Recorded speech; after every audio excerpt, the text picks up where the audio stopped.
Hi guys, welcome back to our channel. இன்றைக்கி என்ன vlog பார்த்தீங்கன்னா சண்டே விலாக் தான். வாங்க வீடியோக்குள்ளே போகலாம். விலாகுள்ளே போகிறதுக்கு முன்னாடி சின்ன விஷயம் ஷேர் பண்ணிக்கலாம்னு நினைக்கிறேன். ரோபோ சங்கர் சார் இறந்த நியூஸ் கேட்டு வந்து ரொம்பவே கஷ்டமாக இருந்துச்சு. நான் யாரோடத்துலையும் இன்டெப்த்தாக போய் அழுதது கிடையாது. பட் ஒரு சில ரீல்ஸ் அவரோடதை பார்க்கும்போது ரொம்பவே அழுக வந்துடுச்சு. Rest in peace. கண்டிப்பாக அவருக்காக பிரார்த்தனை பண்ணிக்கிறோம். அண்ட் நிறைய பேர் பார்த்திங்கன்னா அவங்க சேனலில் வந்து அவங்க ஃபேமிலி தப்பாக ப்ரொஜெக்ட் பண்ணி போடுறீங்க அண்ட் கமெண்ட்ஸ் பண்ணுறீங்க. அதெல்லாம் வேண்டாம். பிகாஸ் அவங்களோட லாஸ் கண்டிப்பாக அவங்களுக்கு மட்டும்தான் தெரியும், யாருக்குமே தெரியாது.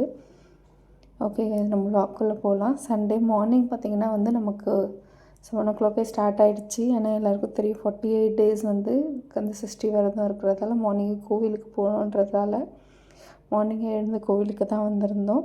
நம்ம எப்பவுமே போகிற கீழ்கட்டளை முருகர் கோவிலில் பார்த்திங்கன்னா கொலு வச்சுருந்தாங்க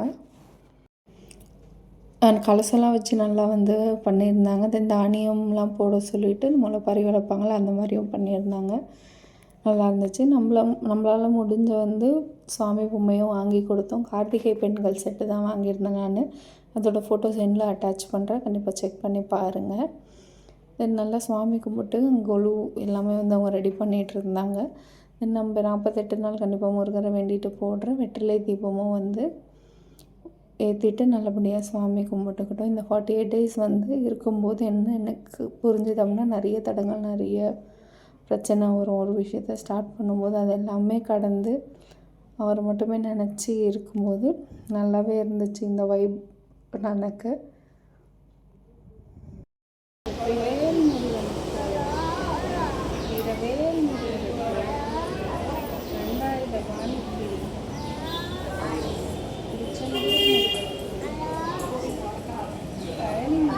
கோவிலில் வளர்க்குறா பழனி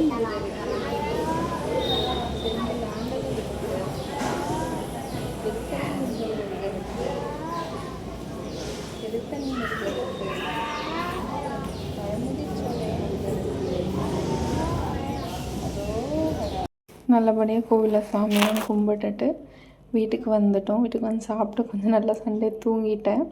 ஈவினிங் ஆகிடுச்சு. பார்த்திங்கன்னா வந்து நம்ம ஃபோட்டோ எடுத்திருந்தோம் ஆனிவர்சரி விலாகில் என்ன பார்த்துருந்தீங்க அப்படின்னா தெரிஞ்சிருக்கோம். அந்த ஃபோட்டோஸ் தான் வந்து அடித்து ஒட்டிகிட்டு இருந்தோம் ஸ்டிக்கர் வாங்கி. அந்த கை ஃபோட்டோ வந்து எனக்கு ரொம்பவே பிடிச்சிருந்துச்சு. கல்கி படம் யாராவது பார்த்துருந்தீங்க அப்படின்னா அந்த கை ஃபோட்டோ கண்டிப்பாக தெரிஞ்சிருக்கோம். எனக்கு ரொம்பவே ஃபேவரட்டான ஒரு விஷயம் அந்த ஃபோட்டோஸை. தம்பி வச்சு அதிகமாக எடுத்தோம் ஆனிவர்சரிக்கு. எல்லா வேலையும் முடிச்சுட்டு பார்த்திங்கன்னா பேங்கிள் செட் தான். இது ஹைதராபாத்லேருந்தே மாமியார் போயிருந்தப்போ வாங்கிட்டு வந்திருந்தாங்க. நான் இப்போ கையில் வச்சுருக்க இந்த பேங்கிள் ஸ்டாண்ட் பார்த்திங்கன்னா மீஷோவில் ஆர்டர் பண்ணி ரொம்ப நாளாக வச்சிட்ருக்கேன். நல்லா இருந்தது. பட் தம்பிக்கிட்ட கொஞ்சம் பயமாக இருக்குது, டக்குன்னு இழுத்து வச்சிட்றான். ஸோ பேங்கிள் எல்லாமே இந்த பாக்ஸில் செட் பண்ணிடலான்னு சொல்லி செட் பண்ணியிருந்தோம். எனக்கு சின்ன வயசுலேருந்தே பார்த்திங்கன்னா இந்த வளையல்னா ரொம்ப பிடிக்கும். ஆனால் ஜிகினா ஓட்டோம்ல அது வந்து சுத்தமாக பிடிக்கவே பிடிக்காது. ரீசெண்ட் டேஸில் நான் வந்து ரெயின் ட்ராப்ஸ் பேங்கிளுக்கு ரொம்பவே அடிக்ட்டு. இன்னும் நிறைய பேங்கிள்ஸ் இருக்குது அம்மா வீட்டில் என்னோடய வளகாப்புக்கு போட்டது எல்லாமே. நம்மக்கிட்ட இப்போதைக்கு அவைலபிளாக கையில் இருந்த பேங்கிள்ஸ் எல்லாமே செட் பண்ணிவிட்டு அழகாக அடுக்கி முடிச்சுட்டேன். என்னோடய சண்டே இப்படி தான் போச்சு. ஓகே கைஸ், டேக் கேர், பாய்.